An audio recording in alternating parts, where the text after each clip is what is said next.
Nah, ini rencana untuk tahun 2025 gimana Pak? Apakah kita akan melihat bagaimana Tuhan push kita untuk lebih cepat lagi bekerja? Kalau mau saya punya satu slide share lagi. Let me saya share sedikit. Kami harus jujur. Ada plus, ada minus, ada SWOT. Strength, weakness, mana share. Okay, full screen. Semua bisa lihat itu dengan baik-baik. SWOT. Strength, weakness, opportunities, threat. And untuk strength, ada berapa banyak hal yang hebat yang bisa menolong dan mendorong AI for God. Tetapi ada weaknesses sampai hilang rasa kemanusiawi. And ada kesempatan daripada misi dan penjangkauan dan pendidikan sampai bahaya termasuk. And ini versi Indonesia. And so itu menolong untuk menafsirkan untuk PA. AI Squared ada satu program yang luar biasa didesain untuk dari anak sampai dewasa. Mereka bisa belajar firman, bertanggung jawab, berlangkah-langkah dengan agency, dengan AI. Dan hasilnya luar biasa. Atau itu jadi weakness, orang just klik dan apapun yang muncul tanpa mikir, tanpa fondasi dasar, itu bisa strength atau itu jadi ancaman. Lebih lagi untuk pelayanan. Apakah ada pendeta yang malas atau maaf bukan karena malas, karena terlalu baik hati dan ini Sabtu jam 12 malam. Besok khotbahnya, ayo cepat. And hanya sampaikan itu. And Pak Baskar kemarin sedang diskusi dengan saya. Dia tahu kasus untuk ada pendeta yang diri sendiri mengakui kecanduan AI untuk persiapan khotbah. Dia bilang, itu lebih cepat dari saya, lebih baik daripada hasil biasa. Sekarang itu AI yang persiapkan saya untuk saya, dan saya koreksi sedikit. Itu disampaikan sampai mana? Ya, harus ada kedewasaan di dalam memakai AI ya Pak ya. Bukan hanya kedewasaan secara umur, tetapi kedewasaan secara intelektual dan juga secara tanggung jawab. Itu perlu ada edukasi. Ya.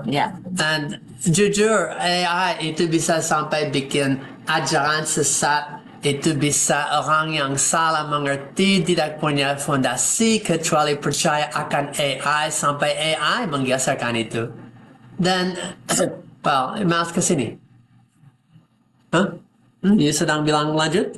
Ya. Yeah, okay. So, ada strengths, ada weaknesses untuk masa depan, tapi juga itu harus dari kita, harus ada response, harus ada action plan. Seperti Yulia dan Effie bilang, tak mungkin Sabda akan bisa lakukan sendiri dan tak mau sendiri. Setiap orang akan harus dilibatkan untuk bagaimana memakai AI bertanggung jawab. Untuk itu ada 8 bagian yang saya rasa sangat-sangat dimungkinkan dan penting. Khususnya, bagian pendidikan dan pelatihan. Mengembangkan program literasi AI. Sabda ngajar tak hanya AIQ, AI quotient, digital quotient, tapi Christian digital quotient.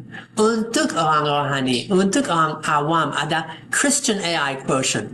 And untuk bisa punya pendoman etika, untuk punya seperti dalam sekolah, satu educational policy, untuk a implementation policy of AI. Adakah untuk gereja? Kami harus melatih dan mempersiapkan. Apakah ada kursus teologi untuk AI dan fondasinya? Pasti semua mahasiswa di dalam STT atau yang belajar memakai, tetapi dipakai dengan benar, dengan cara yang tepat atau tidak. Anda harus bisa diri sendiri belajar terus-menerus, melatih diri terus-menerus. Lebih lagi untuk mengimplementasi teknologi. Sudah tahu minimal fokus dan prompt dan cara-cara untuk prompting. Fokus itu format, objective, context, usage, and lebih dari itu special, specific, style atau spicy-nya. Dan so bagaimana prompting dengan benar, bagaimana conversational prompting and jenis-jenis, bagaimana mengimplementasikan itu daripada diri sendiri sampai kepada tugas-tugas. Itu bisa dipakai untuk family care, untuk pastoral counseling. Itu bisa dipakai untuk berapa banyak. Itu hebat sebagai alat bantu. Juga harus belajar bagaimana untuk privacy, untuk data security, untuk safety and cyber safety. And apa protokol, apa yang baik dan tidak baik. Dan kalau lihat daripada digital literacy, semuanya termasuk cyber security. Itu penting untuk AI literacy. Dan khususnya keamanan and management daripada data dan privacy Anda. Apa protocols dan semuanya. Pengawasan untuk etik. Ada hal yang ethical dan ada hal yang tidak. Dan itu sesuatu dari sisi Kristen. Manakah etika untuk AI? Dan itu satu diskusi yang saya belum dengar orang yang berani. Sabda sudah ada 1-2 sesi di AI Expo tentang ethics. Sudah ada dari TED Talk lokal. Dan itu topik yang panas dan harus sesuatu yang didiskusi dalam.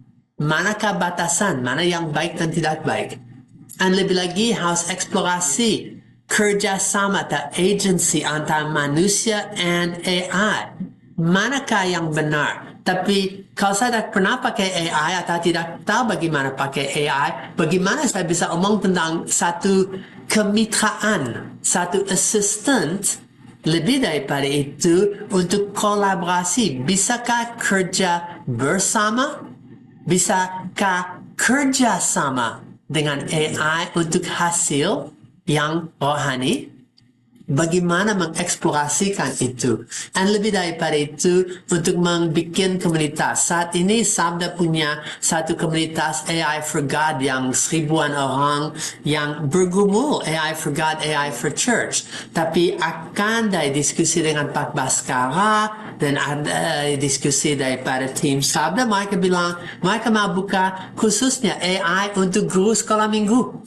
Dan satu yang lain, AI untuk pendeta atau khotbah atau untuk belajar firman, pemakaian dengan baik. And then satu AI for all, satu yang umum, tidak harus orang yang pelayanan, tetapi orang Kristen yang mau bisa memakai AI untuk membuka komunitas yang baru, untuk mikirkan dari sisi pandangan Alkitab, dari sisi etika, dari sisi bertanggung jawab dan menjangkau.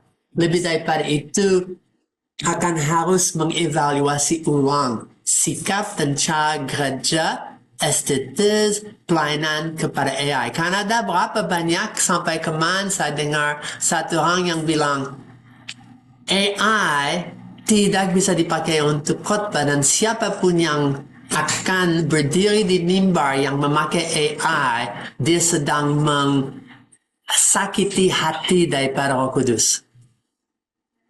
Ini orang yang sama yang pakai Google, ini orang yang sama yang pakai HP-nya, ini orang yang tidak punya buku, tetapi pakai semua cara digital. Manakah itu? Harus evaluasi dan mikir. Nah, itu kembali ke etika, itu kembali kepada bagaimana dan apa yang peranku, peran AI, satu kerja sama, kerja bersama, bukan hanya manipulasi dan kerjakan AI untuk manfaatku. Jangan seperti itu. Lebih lagi, inovasi. Saya sangat percaya 2025 itu akan inovasi yang baru. We've seen nothing yet. Kalau saya omong tentang project daripada robotics, daripada multimodal, daripada AI yang pintar, daripada conversational interaction, daripada project yang ada internal sini yang hebat.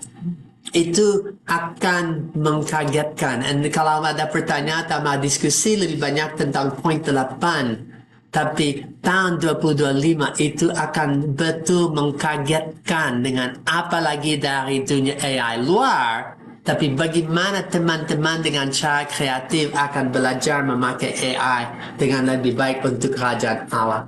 Dan itu termasuk AI Academy, termasuk daripada AI sebangsa, AI for God. Alkitab GPT versi berikut akan lebih hebat lagi. And not hanya fokus, tetapi prompting and new interactions and conversational models and semua yang Effie sudah share, itu hanya rencana praktis, itu belum termasuk surprise yang perkembangan dalam tahun berikut ini akan munculkan. So saya stop share, I think. Yeah. Oh, wait. Oh, yeah. What can we do? Follow up. What can you do? Bagaimana you bisa terlibat? Dari sisi pendidikan, community engagement, church involvement, dan saya langsung ke versi Indonesia. Pendidikan. Coba partisipasi dengan cara apapun, belajar dan kembangkan kemampuan Anda dengan AI. Okay? Mana kemampuan Anda ada, ditingkatkan. Manapun teman-teman ada, ditingkatkan. Libatkan dalam komunitas. Jangan sendiri. Sabda Sudada dulu bilang, jangan. Don't do it alone. You can't do it alone. Makanya don't, tapi tak mungkin bisa. Komunitas kuncinya. Libatkan gereja. Itu okay. Eksperimentasi. Coba gagal, coba lagi. Share hasilnya.